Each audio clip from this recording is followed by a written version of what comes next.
Je crois qu'il y a des pays qui sont plus ouverts à la diversité parce qu'ils sont fondés sur la diversité, des pays anglo-saxons, les Amériques, les deux Amériques sont fondées sur la diversité. Elles se sont aperçues que la diversité, c'est un facteur de cohésion, parce que ça oblige tout le monde à faire des efforts vis-à-vis des autres. C'est un facteur de créativité et d'efficacité. Elle ne sait pas gérer sa diversité, la France. Donc elle l'a pas encore compris parce que le modèle français est un modèle totalement figé. La notion de diversité, la notion de mérite, la notion de légitimité sont des sujets extrêmement sensibles et extrêmement normés qui interdisent à la France d'être audacieuse dans ce domaine. Ce qui est en marche, c'est la construction de l'édification d'une société qui est multiethnique.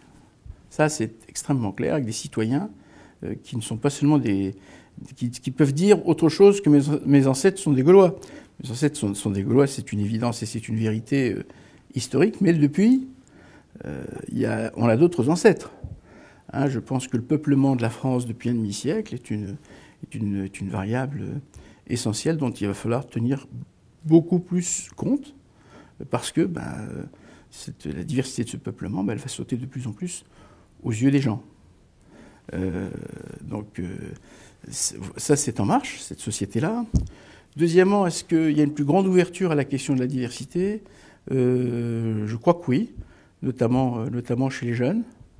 D'abord parce que dans le domaine de la culture moderne est fondée sur la mixité, que ce soit dans la musique, la littérature, les modes vestimentaires,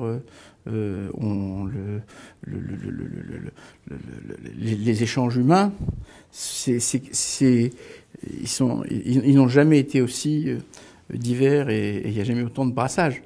Donc il y a une certaine normalité pour les jeunes. Un sujet fondamental, c'est la fierté d'appartenance nationale. C'est quelque chose de très important. Pourquoi c'est très important ? Parce que c'est le sentiment d'appartenir à un ensemble cohérent pour tout individu. Puis deuxièmement, c'est l'aune à travers lequel on regarde celui qui est différent. Est-ce qu'il se sent français ? La France a un très gros effort à faire. Je pense que beaucoup des jeunes dont les parents sont des migrants, quand on dit qu'ils ne se sentent pas français, je pense qu'ils ne peuvent pas se sentir français tout à fait. Même moi qui suis né en France, qui suis profondément attaché à mon pays et pour des tas de raisons, je pense qu'on ne peut pas être fier de son pays, fier d'être français, si votre pays n'est pas fier de vous. Si l'image qu'il veut avoir ou qu'il a est une image négative. Il n'est pas fier de ce que sont ces jeunes, et que ces jeunes ne le sentent pas. Deuxièmement, je pense qu'on ne peut pas être fier de son pays si on n'est pas fier de son père. Et je pense que la reconnaissance de l'apport de l'immigration est une donnée fondamentale. L'immigration a encore une image négative, aujourd'hui encore, c'est-à-dire que l'immigré, c'est un parasite. Aujourd'hui, il reste parasite parce qu'il est chômeur. Il arrive à prendre le travail des autres. Et puis, ils ne sont pas d'ici, ils ne sont pas comme nous. Ils sont musulmans. Ils sont chinois et c'est des profiteurs. Donc, si vous voulez, alors qu'il y a une image positive, je dirais à la canadienne ou même à l'américaine, il faut positiver.